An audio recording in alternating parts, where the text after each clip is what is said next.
அன்பு மாணவர்களுக்கும் அருமையான ஆசிரியர்களுக்கும் நமஸ்காரங்கள். எல்லாரும் மகிழ்ச்சியா இருக்கீங்களா?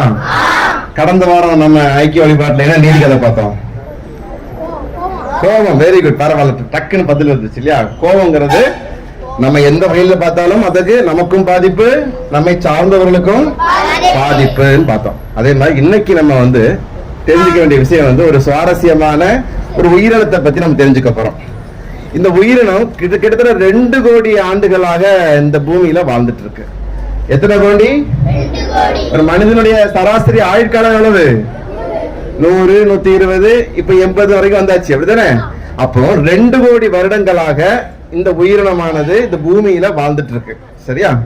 கிட்டத்தட்ட இந்த உயிரினங்கள் எத்தனை வகைகள் இருக்குன்னு பார்த்தா 7000 வகைகள் இருக்குது.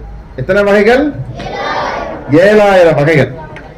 இந்த உயிரினம் தண்ணீர்ல தான் அதிகமா இருக்கும். தண்ணீர்ல இருக்கும், தண்ணீர்ல இருக்கக்கூடியது, நிலத்திலும் இருக்கக்கூடியது. வெரி குட், ரைட், அதேதான் தவளை. தவளை நமக்கு இன்னைக்கு ஐக்கிய வழிபாட்டுல நமக்கு ஒரு நீதி கதைய சொல்ல போகுது. சரியா? இந்த உயிரினம் அப்ப தவளை பொறுத்தவரை எத்தனை கோடி வருடங்களா பூமியில இருக்கு? 2 கோடி. கிட்டத்தட்ட எத்தனை வகையான வெரைட்டிஸ், வகைகள் இருக்கு? ஆமா. அப்போ இந்த தவளையினுடைய சிறப்பம்சம் என்னன்னு பார்த்தா, நம்மளாம் தண்ணி எப்படி குடிப்போம்? வாயால குடிப்போம், அப்படிதானே? ஆனா தவளை வாயால குடிக்காதான், நாக்காலையும் குடிக்காது, கைய வச்சும் குடிக்காது. Very good. தோலின் மூலமாக தவளை தோலின் மூலமாகத்தான் நீரை உறிஞ்சி எடுத்துக்கொள்ள ஒரு தன்மை வாய்ந்த, சிறப்பு தன்மை வாய்ந்த ஒரு உயிரினம். அதனுடைய நாக்கு இரைய வேகமா பிடிக்கிறதுக்கு பயன்படுது. சரியா? இப்ப நாம எத்தனை அடி ஜம்ப் பண்ணலாம்? ஒரு 10 அடி, அதிகபட்சம் பிராக்டிஸ் எடுக்கிறவங்க 10 அடி வரைக்கும் பண்ண முடியும், இல்ல கொஞ்சம் 15 அடி வச்சுக்கலாமே. ஆனா தவளை கிட்டத்தட்ட தன்னுடைய இதை விட 50 மடங்கு ஜம்ப் பண்ணுமா. ஒரு குட்டி தவளை 50 மடங்கு தள்ளி அவ்வளவு தூரம் ஜம்ப் பண்ணுகின்ற வலிமையான அந்த ஒரு இணைப்பு தசைகள் உள்ள கால்கள் கொண்டது தவளை. இந்த தவளை நல்லதா கெட்டதா? ஏன் நல்லது? என்ன செய்யும் தவளை? தவளை தன்னோட உணவாக நிறைய கொசுக்கள், நிறைய பூச்சிகளை நம்ம சாப்பிடுறதுனால அந்த சுற்றுச்சூழலுக்கு மிகச்சிறந்த நன்மை வைப்பது. ஒரு தவளை ஒரு இடத்துல அதிகமா இருந்துச்சுன்னா அந்த பூமி நல்ல ஃபெர்டைல் லேண்ட், நல்ல ஒரு செழிப்பான ஒரு பூமின்னு கருத முடியும். அப்போ விவசாயிகள் தவளையின் நண்பனாக, விவசாயிகளும் தவளையா நம்ம பாக்குறாங்க. இந்த தவளை எல்லா உயிரினங்களையும் சாப்பிடுது. தவளை எது சாப்பிடும்? பாம்பு சாப்பிடும். சரியா? ஓகே. இந்த மாதிரி 2 தவளை இருந்துச்சா ஒரு குளத்துல. 2 தவளை இருந்துச்சு. அந்த தவளை பேரு நம்ம பேர் வச்சுக்கலாமா? ராமு, சோமுன்னு 2 தவளைகள் ஒரு குளத்துல நல்ல ஃப்ரெண்ட்ஷிப்பா நல்ல பெஸ்ட் வந்துச்சு. அப்படி வந்துட்டே இருக்கும் பொழுது தொடர்ந்து திடீர்னு பார்த்தா அதிகமான ஒரு மழை, அடமழை மாதிரி பெய்ய ஆரம்பிச்ச உடனே ராமு சொல்லிச்சான் சோமுட்ட, இங்க பாரு நம்ம மழை பெஞ்சிட்டு இருக்கு, கொஞ்சம் பக்கத்துல வீடுகள்ல போய் கொஞ்சம் ரெஸ்ட் எடுத்துட்டு வரலாம் அப்படின்னு சொல்லிட்டு 2 பேரும் என்ன பண்ணிட்டாங்க, குளத்தை விட்டு நவண்டு பக்கத்துல உள்ள ஒரு வீட்டுக்கு போனாங்க. வீட்டுல போயிட்டு ஜம்ப் பண்ணி குச்சி விளையாண்டுட்டே இருக்கும்போது ஒரு பாத்திரம் இருந்துச்சு. அந்த பாத்திரத்தை பார்த்தோம். 2 பேரும் ஜம்ப் பண்ணி அந்த பாத்திரத்துக்குள்ள குதிச்சிட்டாங்க. அந்த பாத்திரத்துல பால் இருந்துதான். என்ன இருந்தது? பால் இருந்தது. வழக்கமா குளத்துல தானே, தண்ணியில தானே குளிச்சு என்ஜாய் பண்ணிட்டு இருக்கோம். இப்ப இந்த பால்ல அப்படி உள்ளுக்குள்ள அது ரொம்ப சுகமாயிருச்சு, நல்லா இருக்குது. என்ன பால்ல உள்ளுக்குள்ள இருக்குது, இந்த பால் அபிஷேகம் பண்ற மாதிரி. அப்ப சந்தோஷமா இருக்குது. பார்த்தா திடீர்னு பார்த்தா பாத்திரம் எப்படி இருக்கு? உயரமா இருக்கு. தவளை கீழே இருக்கக்கூடிய பால், கொஞ்சமா இருக்கக்கூடிய ஒரு 1/4 லிட்டர் பாலுக்குள்ள அந்த தவளை இருந்துட்டு இருக்கு. திடீர்னு ஜம்ப் பண்ணி பாக்குது, அது ஜம்ப் பண்ண முடியல. தவளை தன்னை விட 50 மடங்கு நீளம் தான் தாண்டுது. ஆனா அது உயரமான பாத்திரத்தை தாண்டி வெளியில வர முடியாது. அப்ப என்ன செய்யுது? 2 ராமும் சோமுவும் பயங்கரமா முயற்சி பண்றாங்க, ஜம்ப் பண்றாங்க. அப்புறம் ராமு சொல்றான், டேய் முடியலடா, இதுக்கு மேல நம்ம பாத்திரம் பெருசா இருக்கு, நம்மளால வெளியில வரவே முடியாது, ஜம்ப் பண்ணவே முடியாதுப்பா, என்ன செய்ய சோர்ந்து அப்படியே பாலுக்குள்ள அப்படியே விழுந்துருது. விழுந்து என்ன ஆகுது? கொஞ்சம் மூச்சடைச்சு அந்த ராமு இறந்து போயிடுச்சு. ஆனா சோமு என்ன பண்ணிட்டு இருக்குது? தொடர்ந்து அது என்ன முடியாது, முடிகிற வரைக்கும் முயற்சி பண்ணணும்.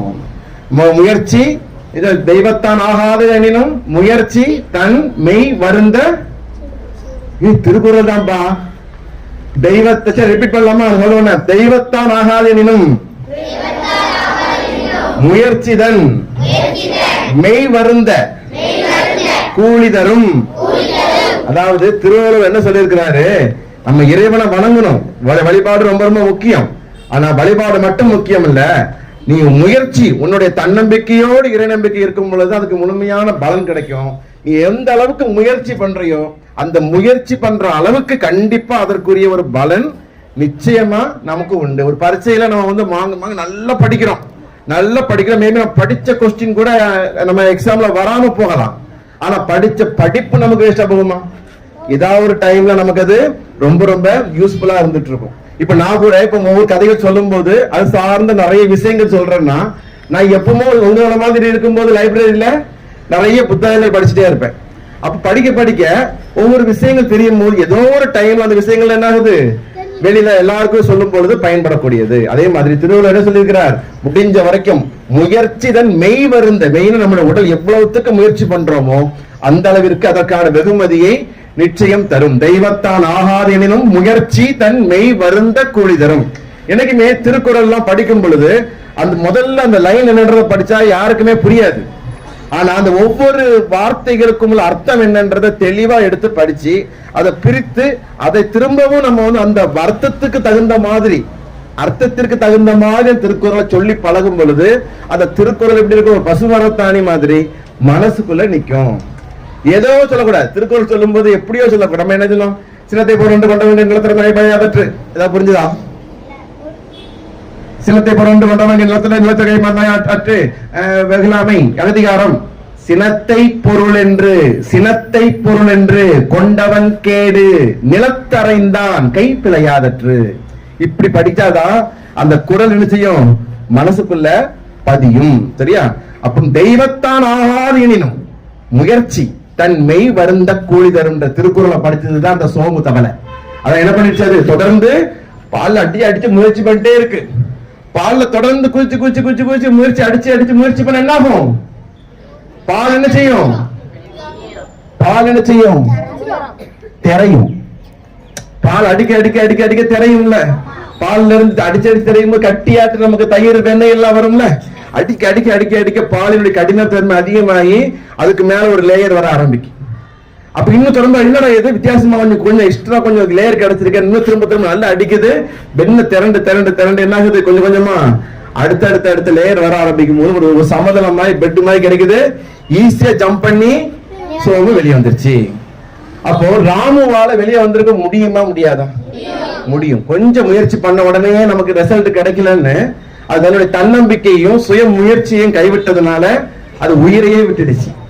ஆனா சோமுவானது தவளை எப்படி விடுச்சு, அது முடிஞ்ச வரைக்கும் கடைசி மூச்சு இருக்கிற வரைக்கும் நான் முயற்சி பண்ணுவேன்னு தொடர்ந்து முயற்சி பண்ணிக்கிட்டே இருந்ததுனால என்ன ஆகுது, அதுல இருந்து வெளியில வந்துருச்சு. அப்ப நம்ம வாழ்க்கையிலேயுமே நிறைய தடங்கல்கள் வரலாம். நம்ம வளர்ந்துட்டு இருக்கும்போது சில விஷயங்கள் கஷ்டமா இருக்கும், சில விஷயங்கள் ஐயோ என்னடா இப்படி ஆயிடுச்சு, நமக்கு மட்டும் இப்படி இருக்குத நினைச்சு வருத்தப்பட்டுட்டே இருக்கிறத விட இதை தாண்டி நம்ம எப்படி வர்றது, அடுத்த கட்ட முயற்சி என்னன்னு தொடர்ந்து புதிய முயற்சிகள் செய்ய நம் வாழ்க்கையானது மிகச்சிறந்த வகையில வசப்படும். இந்த பால்னு சொல்லும் பொழுது பால்ல என்ன சத்து இருக்கு, பாலில் என்ன சத்து உள்ளது, பொதுவா என்ன சத்து இருக்கு, புரோட்டீன் சத்து, புரதம் சத்து, கால்சியம் சத்து எல்லாம் சொல்லுவாங்க. பால் எது குடிக்கிறோம்னா எலும்பு நல்லா ஸ்ட்ராங்கா இருக்கும் வீட்டுல சொல்லுவாங்க, கால்சியம் கிடைக்கும் சொல்லுவாங்க. சரியா? இன்னைக்கு நமக்கு எல்லாருக்குமே முக்கியமான ஒரு செய்தி, பால்ல கால்சியம் இருக்கு. ஆனா அந்த பசும்பால் யாருக்கு முழுமையான கால்சியத்தை கொடுக்குன்னு பார்த்தா ஆமா கால்சியம் இருக்கு. கால்சியம் சத்தோட பலன் என்ன, எதுக்காக கால்சியம் சத்து வேணும், எலும்பு நல்லா ஸ்ட்ராங்கா இருக்கணும்னா கால்சியம்ங்கிற சத்து நமக்கு இருந்தாதான் எலும்பு நல்லா உறுதியா இருந்துட்டு இருக்கும். சரியா? அப்ப அந்த பால்ல கால்சியம் சத்து இருக்குன்னா அந்த பசும்பாலினுடைய கால்சியம் சத்தானது கண்ணுக்குட்டி குடிச்சாதான் கண்ணுக்குட்டிக்கு முழுமையான எலும்புகளுக்கு தேவையான சத்துக்களை கொடுக்கும். மனுஷ குட்டிகளுக்கு அந்த அளவுக்கு கொடுக்க. அப்ப நமக்கு எலும்பு நல்ல பலமா இருக்கணும்னா நம்ம முன்னோர்கள் பாலை காட்டிலும் 10 மடங்கு அதிகமான கால்சியம் உள்ள ஒரு அற்புதமான சுவையான ஒரு ஆகாரத்தை நமக்கு கொடுத்திருக்கிறாங்க.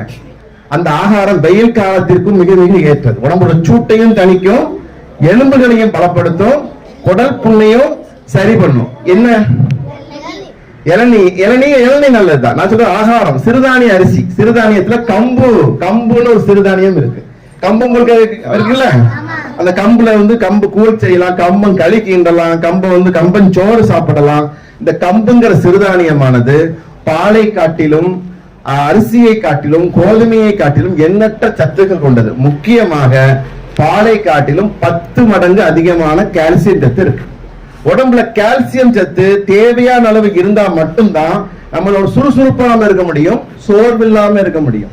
அப்ப கால்சியம் சத்து சராசரியாக நம்ம உடம்புல ப்ராப்பரா டெய்லி எடுத்துக்கிட்டே இருந்தா மட்டும்தான் நம்மளுடைய கண்கள் பொலிவாக இருக்கும், முடி உதிர்தல் பிரச்சனையிலிருந்து நமக்கு நிவாரணம் கிடைக்கும். கால்சியம் சத்து ப்ராப்பரா இருந்தாதான் நம்மளால நல்லா நிமிர்ந்து உட்கார்ந்தா முதுகுவலி வராம இருக்க முடியும்.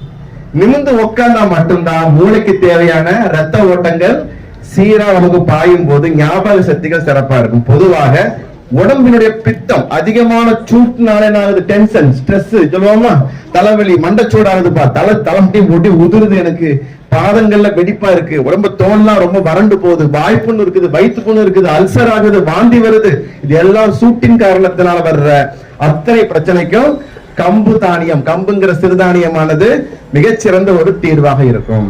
சரியா? அப்போ இன்னைக்கு நமக்கு தவளை மூலமாக சோமுங்கிற தவளை நமக்கு நீதி என்ன, முடிந்தவரை முயற்சி பண்ணணும். அப்படிதானே? முடிந்தவரை முயற்சி பண்ணணும். முயற்சி பண்ணால் நிச்சயமாக நமக்கு மிகச்சிறந்த நல்ல பலன்கள் கிடைக்கும். எந்த வழியிலாவது நமக்கு நல்ல பலன் கிடைக்கும்ன்றதுனால வாழ்க்கையில் எந்த தடைகள் வந்தாலும் அத்தனை தடைக்கற்களையும் படிக்கற்களாக மாற்றி வாழ்வில் மென்மேலும் வளர ஸ்ரீ ராமகிருஷ்ணா சிதம்பரேஸ்வரர் முன்னாள் மாணவர் சங்கத்தின் சார்பாகவும் ஜெய்கபி சார்பாகவும் வாழ்த்துவது உங்கள் அன்பு டாக்டர் சுந்தர் பரமாத்தலிங்கம். நன்றி.